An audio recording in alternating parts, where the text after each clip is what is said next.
Right now, Judicial Watch, the president there, Tom Fitton. And Tom, I mean, you call this case a joke, and I will say this.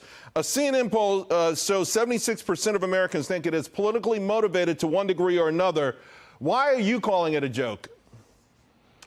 Because it's, to be charitable, a novel application of the law. It's never been used before in this way.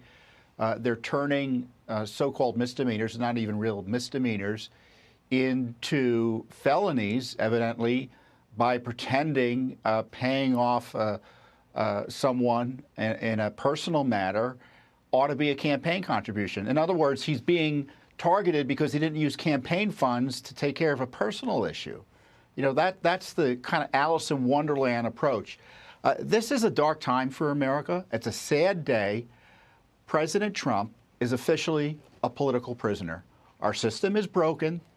Politics have taken over the justice system, at least in New York City.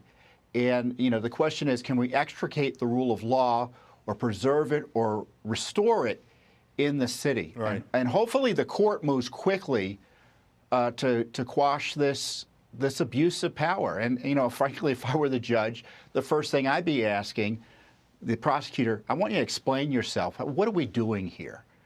What are we doing here as a country and you as a prosecutor who lets everybody and their mother off, makes it a policy to turn felonies into misdemeanors, and here you're creating felonies out of whole cloth against someone whose only crime, it seems, is to run against someone you like, Joe Biden. You know, Tom, you mentioned here in New York City, but don't you think there'd have to be some sort of tacit approval from higher-ups in the Democratic Party, even going up to the White House? I mean, is there any way something this monumental could happen in a vacuum without someone saying, okay, it's okay? Because the ramifications, to your point, this is historic. This is changing the tides. Now, maybe someone did the calculation and said they want President Biden, former President Biden, Trump rather, to be the next nominee for the GOP, because that's exactly what this seems to be doing. His poll numbers are rocketing, his donations are pouring in, and there's a lot of apolitical types out there, people who don't pay a lot of attention, who are feeling sympathetic to the points that you just made, that this is simply un-American. So who checked off this? Ultimately, who do you think, I mean, could have gone to the White House to say, okay, go for it? Well, you know, someone like Bragg doesn't need a signal from the White House. This case originated in the anti-Trump deep state Justice Department.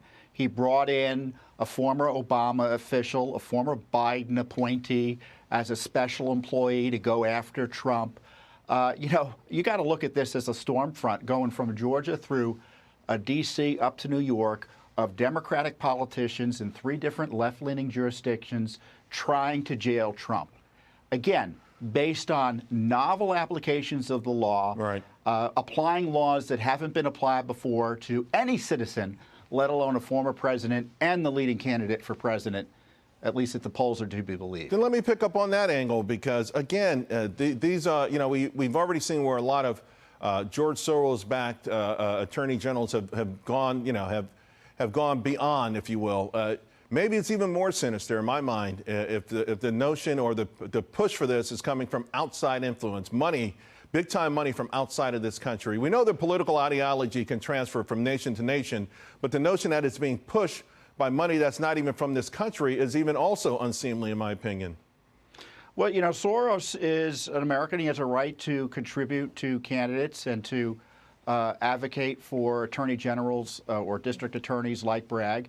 He was a key supporter of Bragg's campaign effort. He raised, or his monies benefited Bragg to an enormous extent. And but we should recognize that Soros is an extremist when it comes to law and order. Right. And Bragg himself is an extremist when it comes to law and order. So this isn't your typical liberal DA.